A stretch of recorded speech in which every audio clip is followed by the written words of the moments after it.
Aujourd'hui, nous allons réaliser une tarte aux mirabelles et aux amandes, pour laquelle vous aurez besoin de 125 g de beurre doux pour la pâte et de 60 g de beurre doux pour la garniture, 230 g de farine, 60 g de sucre glace, 60 g de cassonade, 60 g de poudre d'amande, une gousse de vanille, 2 œufs et environ 1,2 kg de mirabelle.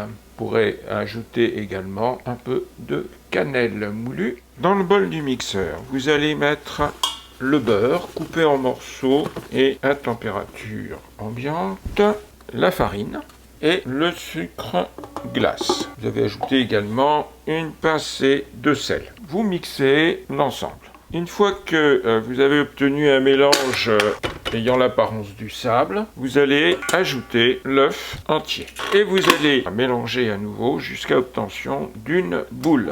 Une fois votre pâte en boule, vous allez l'envelopper dans du film alimentaire et la laisser 1 heure environ au frigo. Pendant ce temps, on va préparer la crème d'amande. Vous allez fendre votre gousse de vanille en deux, récupérer les graines et les mettre dans le bol du mixeur. Dans ce même bol, vous allez mettre 60 g de beurre coupé en morceaux. Vous ajoutez la poudre d'amande et 40 g de cassonade.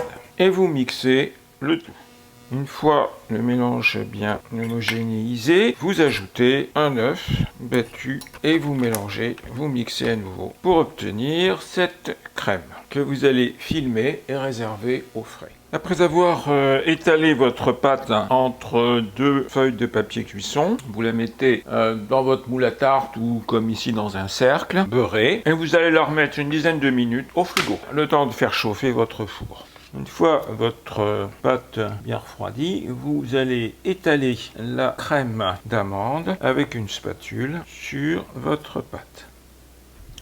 Après quoi, il ne reste plus qu'à mettre les mirabelles dénoyautées. On essaye de reformer grossièrement en commençant par le tour.